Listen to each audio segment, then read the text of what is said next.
Guys, I'm here today with a man you might know as Karrion Kross, Killer Cross, but he has a brand new book that just came out this month. It is called Life is Fighting, and you're going to get to know a guy named Kevin. And I don't think we really have gotten to know who Kevin is until this book came out. So, first off, thank you so much for taking the time to do this interview with me here today. I loved reading this book. I am someone that I have read a ton of wrestler autobiographies, biographies. Those are that's my favorite genre really of reading. And I don't do a whole lot of reading, ask my wife. But um, I have to ask, and I've always had felt like if I ever got the opportunity to have a person that I've just read their book in front of me, why a book? What made you want to write a book? I never wanted to write a book. I had a lot of people telling me I should write a book because they've known me for a long time and they've known a lot of crazy stories that I've been nervous to tell publicly or thought that it would be impossible to tell. Um, so the idea of being able to help people and the idea of being able to entertain people became a little bit more of an attractive idea Yeah, in regards to writing a book, and that's kind of how it came to be. that's fantastic. What was this? The book is very thorough and it really kind of spans for those. I don't want to spoil it. You guys got to read this book because you go over your beginnings as a bare knuckle fighter when you were a kid. That shocked the hell out of me. Getting into that, working in a gym in New York City. I used to live in New York City, so I kind of understand that where that comes from. But it kind of ends the first time you got released by WWE, Mhm. which I kind of feel like now you might even have like another book you should be writing at the moment too. And Good. Okay, I was hoping so. Um, I wanted to ask, have you read any other? Has there been other wrestler biographies, autobiographies that you found to be insightful that you've checked out? Well, I don't know if I found, and I mean this in the politest way. Sure. What I found out of wrestling books that I've read was they were entertaining and more informative in a good way. Yeah. So, like I've read so many. I've read Have a Nice Day. Mm, I've read Mox's book. I've read the Dynamite Kids book. I could go on and on. nice. Yeah. Yeah. Um, I definitely did not want to try to emulate how those books were being written because they maybe subconsciously follow or tend to follow a particular format of storytelling in terms of a lot of things that people already knew to begin with, but then they kind of go into the inertia of it. Right. And I had different things that I wanted to process to paper in regards to my life as an entirety rather than just specifically wrestling. So I Yeah. decided to roll the dice on that because a lot of people can kind of watch what I did on TV and watch interviews as to how well they worked or didn't work that I've done. And I thought I Mhm. would just go in a little bit more of an intimate and more vulnerable direction of telling what happened to me on the way there. Right. Was there a lot of these moments that were tough for you to be vulnerable about in this book going through it? Like, were there any specific ones that you were just like, man, I just shared that with millions, possibly millions of people to read about? Yeah, there was a couple chapters. I mean, the one about where I was at in my life before I met my wife Elizabeth. Yeah. After I wrote that down on paper, I read it back, and after reading it back, even though I wrote it, I went and I read it back. I was like, ah, there's no way I'm putting that in the book. I got like viscerally upset reading it because I it took me back to my headspace of where I was at, and a lot of the things Yeah. that I wrote about in the book, they're not things on my mind every day. Sure. But Yeah. to chronologically follow a course to take people on, I had to really go back and think about where I was at in my life. And uh, there's a few things that you remember in great detail that happened in your life.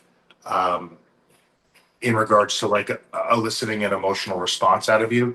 So, for instance, everybody can remember a really, really, really good Christmas that they had. Like when I was 6 years old, I got a ton of X-Men toys, Spider-Man toys. I think there was a Megazord under the tree. I remember that like it happened yesterday. Yeah. But then there's also other things on the opposite spectrum of that, where if something ultra traumatizing happened, you can remember every single detail of that. Hmm. Um, Yeah. we go into the story about when I was working at the nightclub, and the guy Yeah. came through the door with the bottle sticking out of his head, and then the Hmm. girl's upstairs, and there's the guy with the gun. Yeah. Not knowing where one of my guys were that I was bouncing with, and he's in a sea of people on the floor, and we're having to knock out 65 people to get to him and then strangle the DJ because he didn't turn the music off and the lights up. I remember that like it happened yesterday too. Like Yeah. Christmas with the Megazord and the nightclub where everybody's bleeding are back to back right now. Like Yeah. Two what? two What extreme the? situations. One from one extreme to yeah. Yeah, Sure. No doubt, man. Yeah, and I want to talk. Read I reread a few parts of the book because these are some of the parts that really kind of spoke to me as a fan. I've been watching. I'm 41. I've been watching pro wrestling since I was like 5, right? So you and I kind of watch very similar eras of professional wrestling. From the you talk in great detail about the character wrestling. The Undertaker, thing. Those characters in that '80s, that crazy '80s, early '90s era. yep. Um, And I wanted to ask, like, is there anybody that has passed away that you wish you could have worked with now from that particular era that would have? I mean, I know you were fond of Jake the Snake, Yep. very fond of him. Um, Roddy Piper, Bobby Heenan, yeah, um, yeah, those guys for sure. yeah. If in some sort of other alternate universe, working with Jerry Lawler and Andy Kaufman would have been really cool. You know, Yeah, um, yeah, like of course Jerry's still with us, but like he's removed out of the wrestling bubble, right? right. Um, yeah, there's so many. Kevin Sullivan and I were very close to working together. When I was on the Independents, we were filming stuff together. We were going to do a whole big story. Oh wow, And I'll elaborate more on it in the second book. But I yeah, asked Kevin how he felt about his character being the father of Killer Cross, and he loved it.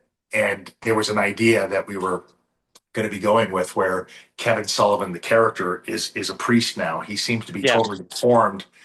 His son, Killer Cross, seems to yeah. be on the path that Kevin Sullivan used to be on, where he's dabbling with the occult books. Sullivan warns him. This is in the promo I did on YouTube. I know you've seen it. Um, Absolutely. Yeah, Kevin and I were trying to figure out whether or not him being a priest was a work, where he finally takes it off and goes to, Cross. This is exactly where I wanted you to be. I never pretend I was weak when I was actually powerful. We had all kinds of, like, there was so much, man. There's so much. I think about that stuff all the time, though, to your Now question. I'm not. Now I'm not gonna. Every time I see Kevin Sullivan, I've ran into him a few times. I'm not gonna not see him as your dad now. Like that's just gonna. You have done that to me now for sure. Um, that's amazing, man. Yeah, I wanted to speak in particular about you talk about how empathy is so important in your life. And this kind of got me a little emotional. Um, and I will say that not many wrestling autobiographies invoke that in me when I read them, and I'll say yours absolutely did.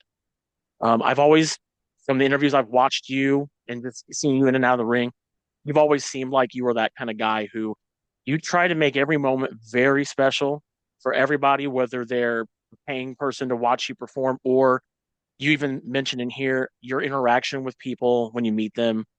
You want to make sure that you maintain a level of humbleness and appreciativeness for all those people who do what they do. Even right now, we're not going to get into that stuff, but even though we want cross movement right now, that's just been like a wildfire going on for you. I love that for you, by the way. Um, uh, for me, I'm gonna go off of an excerpt here in the book, and this really spoke to me, and I actually kind of got teary eyed. I'm not gonna cry. I'm gonna try not to, but it says here, it is important to not lose sight of the positive when you find yourself stumbling in darkness. I want to know, like, how has you being in touch with that empathetic side helped shape the rest of your career, even up until this point? Well, um, in a strange way, I feel like it's actually worked against my success in my career being empathetic. We'll touch base on that in a minute. But Okay. my life Fair. in general, it has been absolutely essential and critically important Yeah. for me to find that because I went through a period and I joked about it in the book about being in my demon years Hmm. where Yeah. uh, I by no stretch of the imagination was I a bully at all. I was very anti-bully, Yeah. but I took it a step further and I was actually seeking out people who were trying to be bullies Yeah. so I could do to them what they were doing to other people, but I didn't realize I was doing that. So you're like an emotional vigilante. Yeah. I mean, and that's I like that's that, not but I get it. yeah, it's not, like there's something endearing and fun about that, but like in real life, that's not mentally healthy because like Right. there's that quote, hurt people, you Yes. know? And Yeah. until I began to realize like, hey, I gotta work out of this because this could be my undoing one day. Mhm. Uh, or the undoing of many people who are depending on me and care about me. Right. Understanding why people say and do foolish things Mm. assisted me a lot better than waiting for them to say it and throwing them down a flight of stairs or through a window. So, like, I changed now. Now my temperament towards that stuff is a little bit more understanding. Yeah. Um, and it doesn't necessarily mean I'm going to tolerate it, but I probably won't go off the deep end so quickly, at least now. So I was I able mean, to, I'll say this, I was able to have a career because I discovered empathy. Had I not, maybe I'd be talking to you in an orange jumpsuit right now as we do this interview. that's very true. I was gonna say I can imagine how challenging that gets working with various promoters and things throughout the year. Yeah, no doubt. Like as someone who myself has covered pro wrestling for a while and having talked with lots of promoters, more specific like independent promoters and things. Yeah, I mean you're dealing with a number of personalities all the time. So I mean you're just a personality in the mix of a sea of other people. Um, Another thing I want to touch on here is so my wife Raven, she does a podcast this podcast with us. We do a podcast. She has become a new pro wrestling fan within the last 3 years. Yes, I got her in. I brought her in. Um, I got her into the fold, and you have become an essential favorite of hers for ever since. And what's great about that is you touch on that very aspect in your book, talking about you actually have a chapter called "Converting the Non-Wrestling Fan." I love this, by the way. This is probably one of my favorite parts of your book, and I know you have a lot of.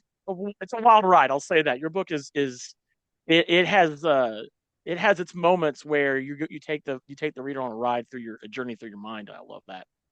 This right here, though, is one that I think a lot of us fans, and I would also imagine those of you in the business deal with all the time. Is we call it the F word, right? Yep. I don't like to say the F word, but you know what I'm talking about. And Of course.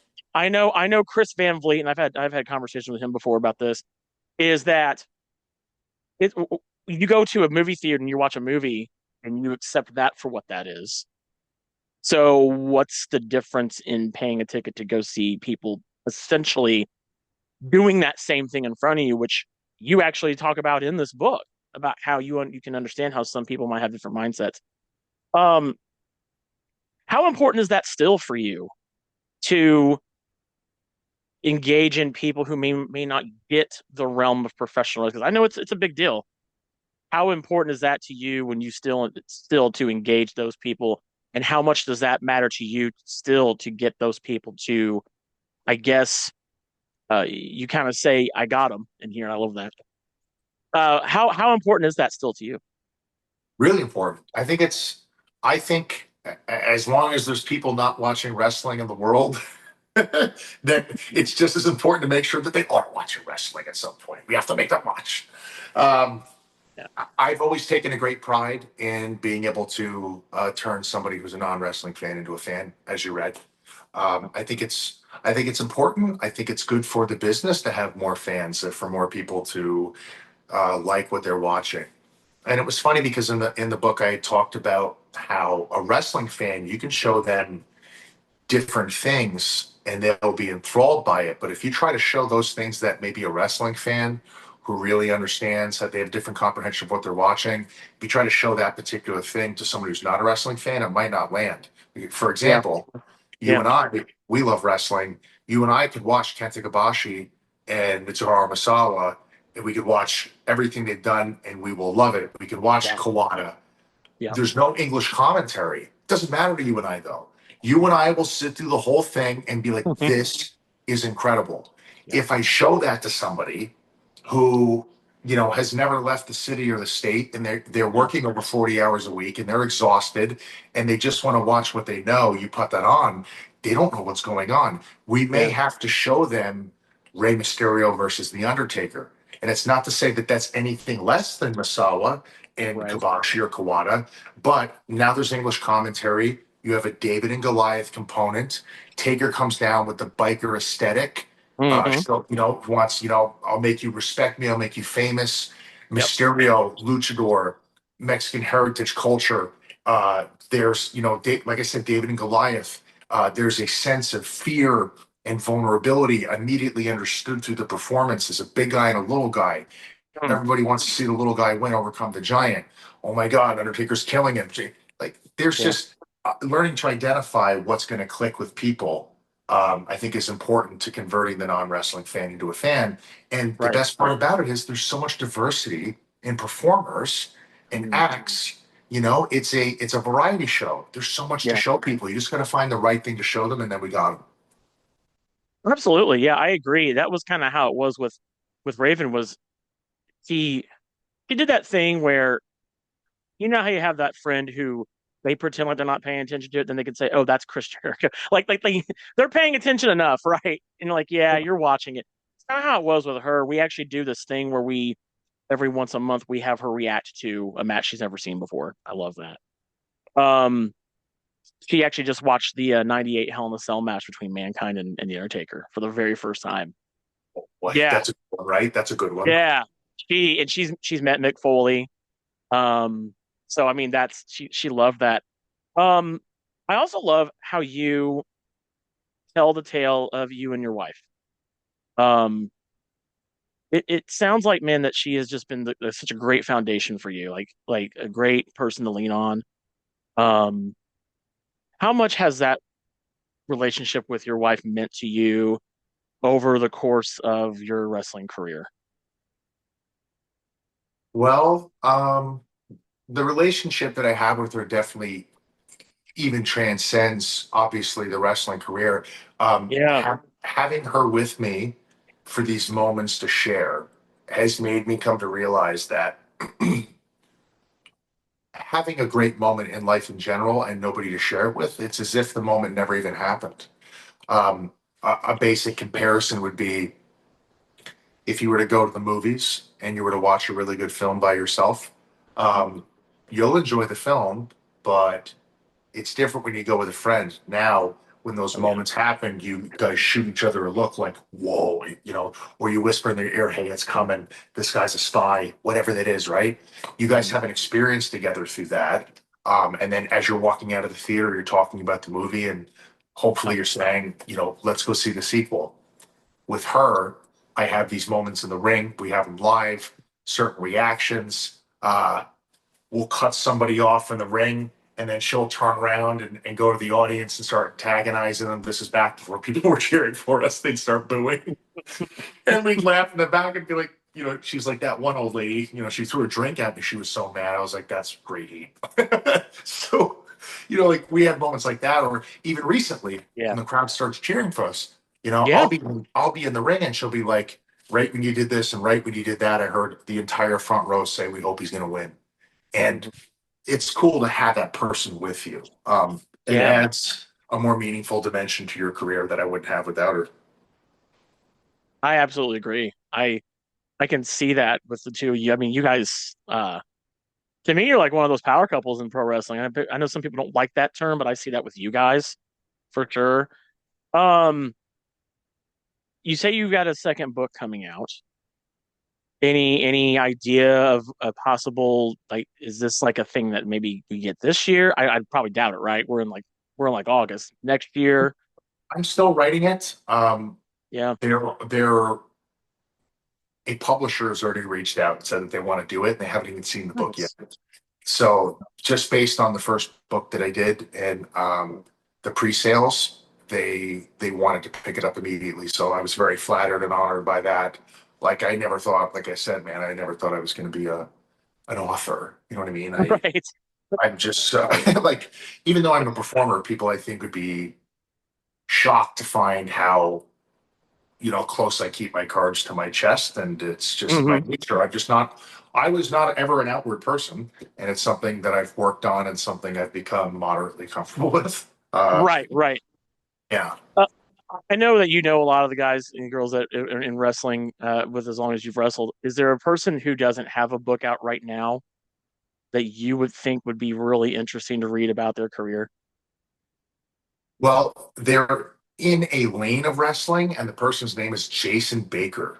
And Okay. Jason Baker is an effects person who started in Hollywood that transitioned into wrestling and worked very closely with Bray Wyatt. He was one of Bray's best friends. Okay. Yeah. I don't know if this guy would be able to do it because I don't know how their contracts work, but there was a writer named Nick Manfredini who was a writer for Mhm. WWE. He's no longer with the company.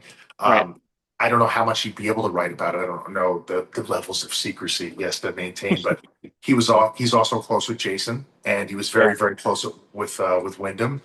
And I think those two guys would have really incredible books to write if they decided to do so. I think they could talk about things from outside of a wrestler's perspective that Mhm. would still be as equally or even more interesting to a person who's interested to know about that stuff because Yeah. writers and FX artists who have personal relationships with performers don't typically write books. This would be a whole new outlook. Yeah, I agree. I know they did that Unreal show just recently, and for me, I have always wanted to hear from those people because not that I don't want to hear from the wrestlers themselves. I eat that stuff up all day long. Sure. I've always been curious about in my circles, like hear about the guys who do the like gyro or the what's that like? Because I'm a big behind the scenes guy. Like when people were talking about Unreal coming out, I was like, this is cool. I'm here for it. Oh yeah. I like that kind of stuff. I know, and I have tons of friends who are in the business who had their obviously they had their feelings about it. But me, it's it's those people who the production people, the people who are putting the light fixtures up. Those guys. I want to know what their thoughts are because I know they've got some stories to They tell. do. They Yeah, do. yeah, Some of the people I actually became closest with outside of the locker room were the guys that hold the cameras and the medical team. yeah, Like I can't even tell you how many times I got banged up. I don't want to say injured because injured is a whole other category, but banged up. And I would go to them before the shows and I'd be like, "Hey, this is my allotted time to work. I want to go out there and kill it. Do you have any workarounds for what I'm dealing with?"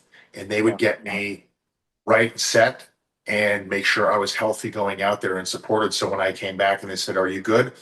I yeah, would be like, "I was good, thank you." Like my trust went into them to wrap me or stretch me out or take care of me a certain way where I was able to get through the performance and no one knew anything was wrong, which is perfect. I don't want them thinking about anything that's wrong. But yeah, dude, you're onto something there. Doing yeah. a show or at least a few episodes on those guys, especially the cameramen who have been in Hmm.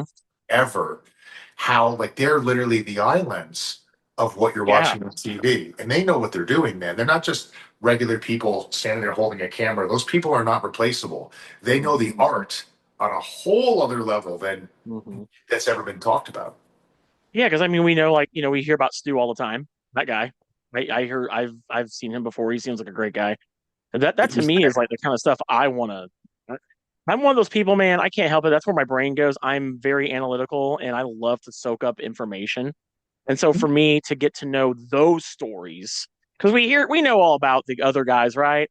I want to hear, and that's not that they're not important, but I just tell me about camera crew. And you make a very good point that I hadn't considered until you said that about they know they know they always, they say pro wrestling's like ballet, right? You got to know where you need to be, and they're around you guys enough to know typically where your spots are out on the ring, right? So Or, that'd be cool. I would love to see something like that.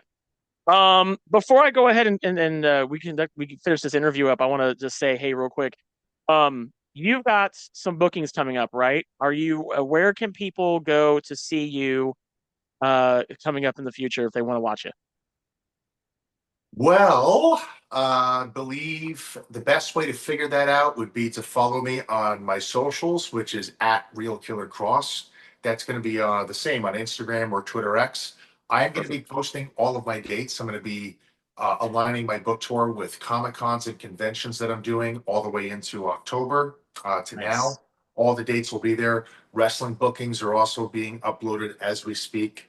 We're going to be doing Defy in September, Wrestle Pro in September as well. And we've got some more surprises coming. I almost actually just said them and realized that they were announced. Those two are announced, but the Perfect. other ones I almost just blew the whole surprise. So Yeah, let's not do they're that. all, yeah, they're all coming out very shortly. So Perfect. yeah, follow me on socials. I'll have everything there for you, Yeah. bud. Well, we hope to. I have a few friends that run Squirt Circle Expo, and that's actually I met you there. I met you and Scarlett there. I think it was like 3 or 4 years ago. Man, I would love to see them bring you back if possible for their show next. I think it's like April, I think. But other than that, thank you so much for doing this interview with me here today. I know you got a lot going on, and it has been an honor, guys. Go and check out Killer Cross. Kevin. It's so weird to call you Kevin, man. uh, check out his book, brand new book that came out this month. It's right here. Life. Oh, maybe. Life is fighting. There it is. Life is Yes. fighting. Go check it out. It's in stores now. You can go on Amazon and go pick it up. Give it a read. I also appreciate, by the way, I'm a big audiobook guy, and I love that you are the audiobook. You read your whole entire book to people. I love that, by the way. I appreciate that. Anyway, thanks so much. We'll leave all your socials in the below down in the description. And if you've read his book, let us know what you think about it down in the comments below. Thanks so much again, and we'll see you guys on the next one. Later.